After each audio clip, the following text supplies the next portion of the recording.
Engagement ring trends over the course of 2025 have changed so much. There are some that are definitely going to stick around for 2026 and a few new ones that I'm really excited about. So let's talk about 2026 engagement ring trends.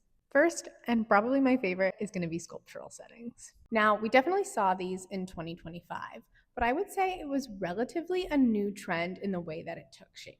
Sculptural settings are definitely not net new to the jewelry industry. Sculpture is definitely a key form in the arts, so we've definitely seen sculptural elements within engagement rings before.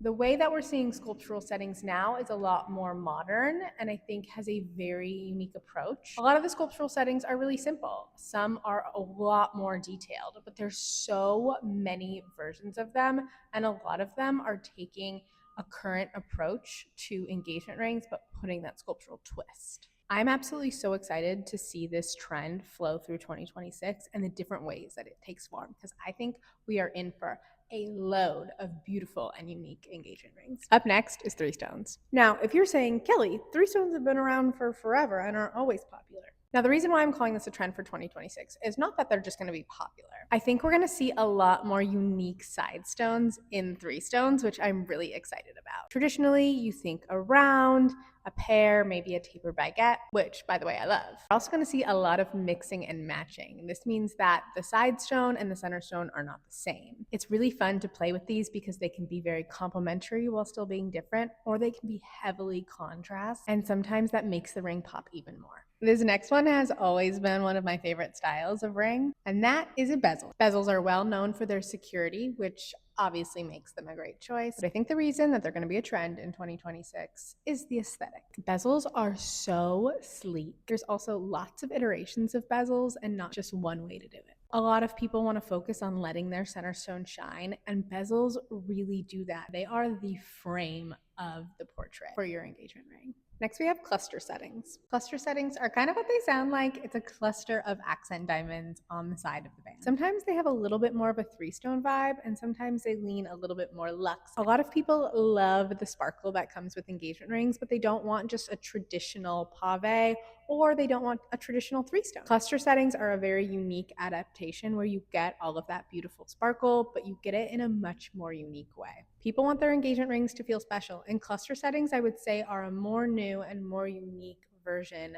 of diamond accents. We are definitely going to see a lot more color in 2026. We all know emeralds, rubies, and sapphires, but we're going to see way beyond the big three. Sapphires, for one, come in all different shades of the rainbow. And with the increase in technology, colored diamonds have also become extremely popular. You get the beautiful brilliance of a diamond, but in many different shades. If someone wants a unique engagement ring, color is an amazing way to go. You are going to see far less people walking around with a colored center stone than you are with a white. It's such a big avenue for people to express their personal style and their personality. Out with the new and in with the old, because vintage inspired settings are definitely going to be popular in 2026. People really love the feel of vintage rings. There's such a nostalgia to them. But I will say a lot of people want to put their own unique twist on it. Going with something vintage inspired really allows you to kind of craft the beautiful engagement ring that you envision while still leaning into that vintage aesthetic.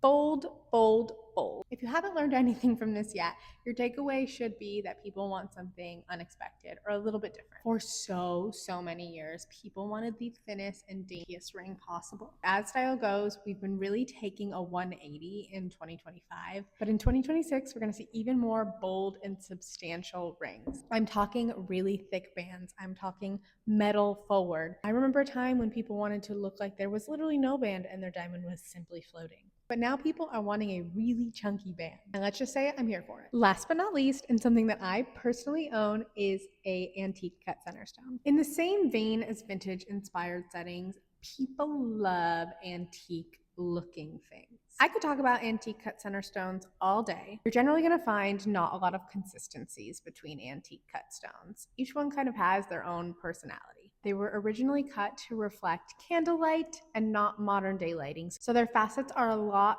bigger and there are a lot fewer of them. Let me know in the comments which trend was your favorite.